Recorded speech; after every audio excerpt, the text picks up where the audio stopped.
कोई बच्चा अगर अलूफ रहता है, जो विभिन्न गतिविधियां हो रही हैं विद्यालय में, उनमें उसका पार्टिसिपेशन नहीं है, अकेला रहता है, गुमसुम रहता है, तो ये भी चिंता का विषय है। उसको इवैल्यूएट किया जाना, उसका मूल्यांकन किया जाना जरूरी है।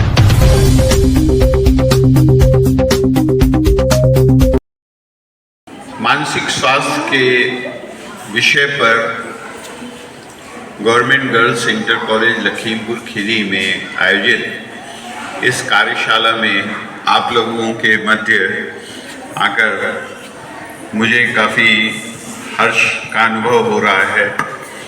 मानसिक स्वास्थ्य को समझने के लिए ज़रूरी है कि हमें पता हो कि स्वास्थ्य है क्या है, हेल्थ क्या है। हेल्थ क्या है, कोई बच्चा इस विषय में कुछ बताना चाहेगा? स्वास्थ्य क्या है, हेल्थ क्या है? डिफाइन करते हैं, WHO की जो डेफिनेशन है वो ये है, health is a state of complete physical, mental and social wellbeing and not merely the absence of disease or infirmity. Health जो है वो केवल बीमारियों के ना होने को हेल्थ नहीं कहते। हेल्थ शरीर की उस अवस्था को कहते हैं जो कि फिजिकल, मानसिक रूप से, शारीरिक रूप से, मानसिक रूप से और सामाजिक रूप से व्यक्ति जो है वो सहज हो, सामान्य हो, तब उसे कहते हैं कि वो व्यक्ति स्वस्थ।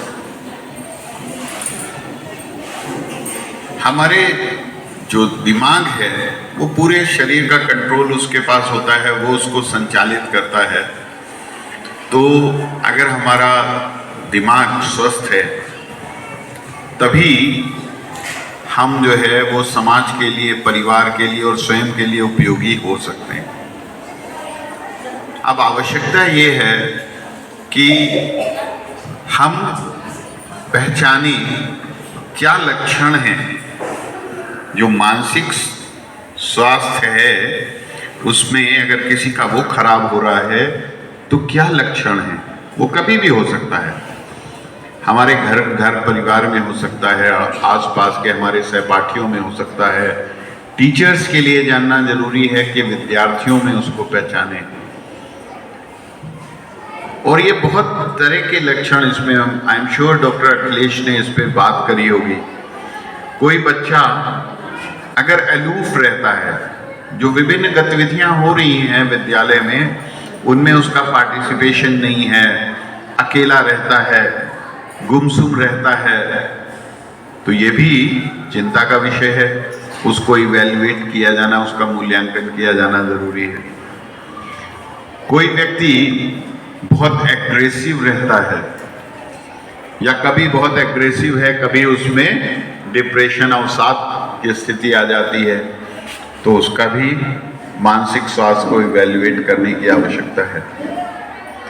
कोई व्यक्ति अत्यधिक तनाव में रहता है, अनिद्रा हो जाती है, उसको नींद नहीं आती है, तो ये भी बच्चों चिंता का विषय है, इसको भी इवैल्यूएट किए जाने की आवश्यकता है। अभी मुझसे पहले आपकी शिक्षिका तनाव की बात कर रही थी, स्ट्रेस की बात कर रही थी। तो आप जिस स्टेज में हैं उसमें सबसे इंपॉर्टेंट है स्ट्रेस।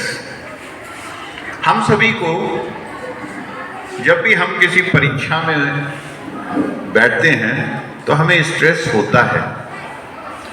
थोड़ा सा स्ट्रेस तो होना स्वाभाविक है, क्योंकि वो आपकी एफिशिएंसी को भी बढ़ाता है। जब आप स्ट्रेस में थोड़े से होते हैं तो आप में उसी प्रकार के हार्मोन्स का सिक्रीशन ज़्यादा होता है, एड्रेनालिन वगैरह, जो आपके शरीर की एफिशिएंसी को बढ़ाता है। जब आप परीक्षा लिख रहे होते हैं उस समय भी आप स्ट्रेस में होते हैं थोड़ा, तो थोड़ा सा स्ट्रेस जो है वो स्वाभाविक है, हर किसी को होता है। लेकिन अगर स्ट्रेस, तनाव इतना बढ़ जाए कि वो आपकी नॉर्मल जिंदगी को प्रभावित करने लगे, तब यही स्ट्रेस काउंटर प्रोडक्टिव हो जाता है और ये आपकी क्षमता को भी कम कर देता है।